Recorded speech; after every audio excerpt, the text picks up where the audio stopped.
판을 깔고 있는 친 한동훈계, 반대로요 대항마를 찾고 있는 친 윤석열계, 이런 얘기 오늘 정치권에서 꽤 농도가 짙게 나왔습니다. 지금부터 좀 다뤄볼 텐데요. 오늘 한동훈 전 비대위원장 관련해서 새로운 얘기가 좀 들려왔네요. 화면으로 먼저 정리해드리죠. 자, 여기 보시면요, 날짜가 나왔네요. 날짜가 아래쪽 보면 당대표 후보 등록은 오늘 24일쯤 예상합니다. 지금 23, 24 이틀에 걸쳐서 후보 등록 받겠다는 얘기 나왔거든요. 24일 마지막 날쯤 할 거다라고 날짜가 나왔습니다. 이때 모습은 직접 할까요? 누가 대신해 줄까요? 이것도 좀 관심인데 그 위에 쪽 보겠습니다. 한동훈 다음 주 캠프 사무실 계약할 예정이다. 그렇다면 국회 앞인데요. 지금 기자들이 찾고 있겠네요. 어디하고 계약할지. 이 정도면은 부동산 관련해서 부동산 쪽 중개소하고 다 얘기된 거 아닙니까? 이쯤 되면요. 장소 정했을 것 같아요. 그리고 지금은 실무진 등하고 네트워킹하고 있다. 사람이 모였다는 뜻이네요. 그렇다면. 이런 얘기가 올까 들렸습니다. 자, 그런데요. 굉장히 구체적이죠? 지금은요. 그런데 한동훈 전 위원장이 당대표에 도전하는 것에 대해서 뭐랄까요? 경쟁자로 불렸던 분들은 영 마땅치가 않아요.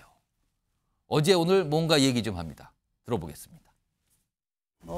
우리가 역대 원외 당대표를 모셔보기도 했는데 어쨌든 싸움의 전장이, 정치의 전장이 국회 중심이다 보니까 원외 당대표의 경우에는 좀 그런 부분에 있어서 여러 가지 또 어려움이 있지 않을까 이런 생각을 해봅니다.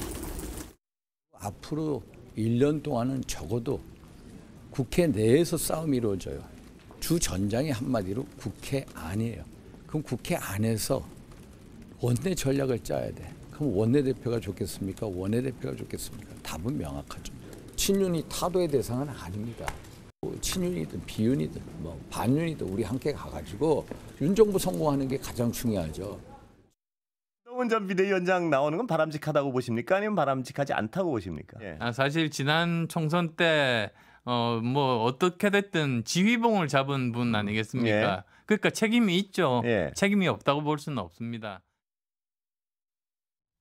세 분은 이렇게 마땅치가 않네요. 아니, 총선 관련 책임 있지 않습니까? 없다고 할 수 없지 않습니까? 이렇게 길게 얘기했는데.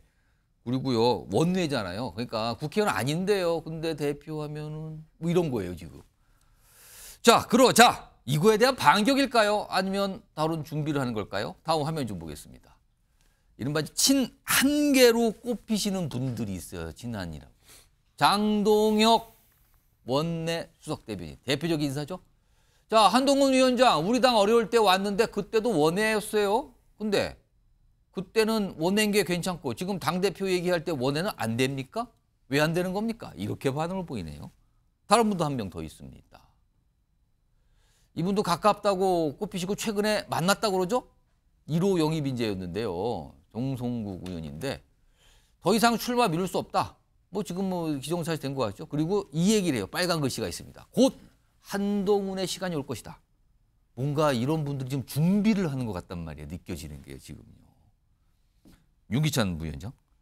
전당대회 경쟁이 본격적으로 시작되는 것 같아요. 지금 견제도 있는 바람도 있는 것 같고 이제 준비한다고 날짜까지 나왔어요. 그럼 24일 후보 등록할 걸로 지금 알려지고 있는 건데 한동훈 전 위원장 본인이 당대표에 도전하는 이유를 그날 최소한 밝혀야 될 것 같아요. 그 전이라도. 자, 도전하는 이유를 얘기할 때 어떻게 설명을 해야 된다고 보십니까? 일단 본인이 당대표는 당의 대표니까 예. 본인의 정치 행보와 관련된 그 함축된 메시지는 내지 않을 것 같고요. 그럼 정치 행보라는 거는 대선 혹시 이 얘기를 하신 겁니까? 그렇죠. 예. 그러니까 현재 당이 처하고 있는 어려움. 그러니까 당 상황. 국민적 지지율이 낮기 때문이잖아요. 예. 의석은 현재 어쩔 수 없는 거고. 예. 그러니까 원내에서 싸움을 해봐야 지는 거고요. 결국 국민의 호소를 해가지고 국민적 의사를 얻어야지만 개혁도 힘을 얻고 하는 거기 때문에 예. 국민적 의사를 얻기 위해서 어떻게 할지에 대한 본인의 비전을 당연히 밝혀야 되는 겁니다. 근데 비전을 밝히니까 당이 이렇게 가야 되는 비전인데 본인이 당대표에 나서야 되는, 본인이 당대표가 돼야 되는 이유를 뭐라고 설명을 하겠습니까? 그러니까 뭘 하기 위해서 한다는 거겠죠. 본인이. 현재 이렇게 가서는 3년 동안, 그러니까 3년 동안에 아무것도 할 수 없잖아요. 예. 그러니까 한동훈 전 비대위원장 입장에서 보면 대통령의 성공을 해야지만 사실 우리 당이 다시 정권 재창출할 수 있어요. 그러니까 정권 재창출하기 위해서는 대통령 성공을 발판으로 해가지고 국민적 지지를 이끌어 올려야 되고 예. 그 대통령 성공을 이끄는 당의 역할을 아마 주문하지 않을까 하는 생각이 들어요. 뭐 개혁적 주문도 하겠지만 그러니까 대통령과 각을 세우는 입장보다는 예. 대통령과 한 걸음 옆에 서서 걸어가겠다는 취지, 이런 취지를 어떤 문헌으로 담을지 모르겠지만 예. 그런 식의 뉘앙스를 당원들께 줄 것 같고요. 그럼 대통령의 성공을 위해서 당이 잘 가야 되고 그 뒷받침하는 역할을 본인이 하겠습니다. 이렇게 얘기를 할 것 같다라고 보시는 겁니까? 그런 취지를 또 다른 워딩으로 아마 표현을 할 것 같아요. 예컨대 지금 또 다른 2조 심판론의 상황이 벌어진 거잖아요. 예. 이재명 대표에 대한 여러 가지 사법 리스크도 있고 그다음에 국회를 일방적으로 이끌어가고 있는 현 상황에 대해서 예. 이렇게 되면 대통령의 성공은 요원한 거잖아요. 현재 입장에서 보면. 예. 입법적 뒷받침이 안 되는 거고 오히려 국정방해용 입법이 난무하는 거기 때문에 이런 현상을 타개해서 대통령의 성공을 이끌고 정권 재창출을 위해서는 이러한 역할을 하겠다. 그래서 내가 필요하다. 뭐 이런 취지의 입장을 밝히지 않을까라는 생각을 해요. 혹시 원외, 그러니까 국회의원이 아닌데 당대표 되면 괜찮습니까라는 질문도 분명 나올 텐데 그건 뭐라고 답을 할까요? 지금은 원내가 오히려 더 역할이 있다고 보겠죠. 왜냐하면 원내에서는 역할이 한정적이기 때문에 원내는 예. 원내대표가 하고 원내는 뭐 당 장외 집회를 하든 예. 아니면 개혁적 여러 가지 이슈를 띄우든 원내에서 본인이 역할을 충분히 해가지고 오히려 원내를 이끌겠다. 이런 취지에 오히려 지금은 원내가 더 유리한 고지에 섰다라는 입장을 밝힐 수 있을 것 같고요. 개인적으로 보면 지금 한동훈 전 비대위원장 입장에서 보면 현재 당대표 맡는 것이 본인의 정치적 행보 입장에서 보면 굉장히 애매한 부분은 없잖아 있어요. 그러니까 본인이 만약에 지방선거 나갈 거면 지금 맡아야 되는 거고 예. 대권 주자의 행보를 위해서는 지금 당대표 맡는 것이 불리한 요소로 작용할 여지도 없잖아 있거든요. 만약에 윤 대통령이 성공하지 못하면 지금 본인이 당대표 맡는 것이 오히려 본인한테 독이 될 수 있어요. 같은 실패로 될 수 있다. 그렇죠. 다만 선거기가 없기 때문에 선거 실패에 대해 책임은 없겠지만 예. 만약에 뭐 제2호 국권에 대해서 이게 통과된다. 그럼 본인이 그거 다 책임져야 되는 거니까 사실은 저는 개인적으로 상당히 어려운 결심을 하고 있는 것이다. 뭐 이렇게 생각합니다. 박용찬 위원장께는요. 만약에 후보 등록하게 되면 좀 나서고 질문을 받을 거 아닙니까? 그럼 설명을 많이 해야 될 거예요. 그럴 때 만약에 예를 들면 이런 질문이 나올 수 있거든요. 왜 지금 당대표 당에서 현역 의원이고 중진들 많은 도전하는 분들이 있는데 왜 그분들은 당대표가 되면 안 되고 왜 한동훈 본인은 당대표가 돼야 됩니까? 라고 질문이 나올 경우에는 뭐라고 답을 할 수 있을까요? 한동훈 위원장 입장에선 지금 우리 당에 대해서 예. 국민들이 새로운 변화를 요구하고 있다. 따라서 새로운 인물이 필요하고 상대적으로 한동훈 위원장 본인이 새로운 인물이라는 점을 상당히 부각할 것으로 그렇게 예상하고 있습니다. 저는 한동훈 위원장이 아까 23일인가요? 24일로 지금 나와 있습니다. 24일 후보 등록하겠다 그런 입장이 언론에 보도가 됐는데 결국은 내가 왜 당대표가 되어야 되는가. 결국에는 우리 국민의힘을 재건하겠다라는 그런 거대한 어떤 테마를 가지고 구체적인 청사진, 예. 플랜을 제시하지 않을까 그렇게 보고 있고요. 또 한 가지 한동훈 위원장 입장에서 주목하고 좀 조심해야 될 대목은 예. 이제 앞으로 상대 후보들 현재 한 4명으로 거론되고 있지 않습니까? 예. 상대 후보들의 공격이 엄청나게 거세질 것이다. 지금 가해지는 공격은 비교도 되지 않을 정도로 예. 상당한 공격이 가해질 것이다. 그런데 한동훈 위원장이 그 같은 공격에 대해서 일희일비하면서 맞대응할 경우 오히려 원치 않는 그런 지지율 예. 나타낼 수도 있을 것이다. 따라서 상대 후보들에 대한 대응 전략 또한 아주 치밀하게 잘 세워야 될 것으로 보고 있습니다. 추가적인 조언까지 곁들여 주셨어요. 근데 이런 상황에서 지금 한동훈 전 위원장 뭐 주목을 받고 있는 건 분명하지만 최근에요. 이른바 30대 젊은 피 초선 의원 약간 관심을 받고 있네요. 당대표에 도전할 것이냐 말 것이냐 이건데요. 화면으로 먼저 좀 소개해드리죠. 김재섭 의원입니다. 뉴스와이드에 자주 나왔어요. 당선되고도 한번 저희가 모셔서 인터뷰도 하고 그랬었는데 일단 이런 얘기를 해요. 당대표 출마 포함해서 당에서 어떤 역할을 할 수 있을지 고심하고 있다. 고민 중이에요. 초선입니다. 30대 청년 정치입니다. 그리고 서울 강북 지역에서 국민의힘 거의 유일하게 지금 당선된 의원으로 꼽히잖아요. 굉장히 주목을 받았죠. 당에서 약간 청년 정치인으로서 기대를 받고 있는 상황이고요. 그리고 다른 청년 정치인들과 모임도 만들어서 지금 활동하고 있는 상황인데 좀 주목을 받고 있는 상황이거든요. 자, 그런데요. 김재섭 의원의 이 도전이 간단치만은 않아 보입니다. 왜 그런가 하면요. 당 안팎에서는요. 김재섭 의원의 출마와 관련해서 친윤이란 얘기를 꺼내시는 분들이 있습니다. 관련된 목소리부터 들어보겠습니다. 선거 과정에서 우리가 기본적으로 중도와 수도권에 어필할 수 있는 그렇죠. 그 전략으로 가야 되고 그 후보가 나와야 되는데 지금은 사실은 우리 재섭이밖에 없지 않나. 그래도 당을 위해서 한번 죽어봐라, 재섭아. 형도 했다. 제 정치적 소임은 친윤이라는 이름으로 당을 망쳐놓은 사람들을 개혁하는 것이 제 정치적 소임이라고 저는 생각합니다. 그런데 지금 제가 말씀드렸죠. 친윤 얘기를 하는데 지금 김재섭 의원은 아니 지금 친윤계 쪽에서 뭐 지원할 수 있는 거 아닙니까? 이런 얘기 있는데요. 라는 답에 본인 소임이 친윤이라고 해서 당을 망쳐놓은 사람들을 개혁하는 거다. 속아내는 거다라는 뜻이잖아요. 이렇게 좀 얘기하거든요. 그리고 상당히 아니 이게 무슨 소리입니까 지금? 약간 이런 반응인데 소영주 소장님. 네. 사실 친윤계와 용산 대통령실과는 한동훈 전 위원장이 불편하다는 게 정치권의 정설입니다. 지금요. 사실 예전보다 많이 통설이군 하고요.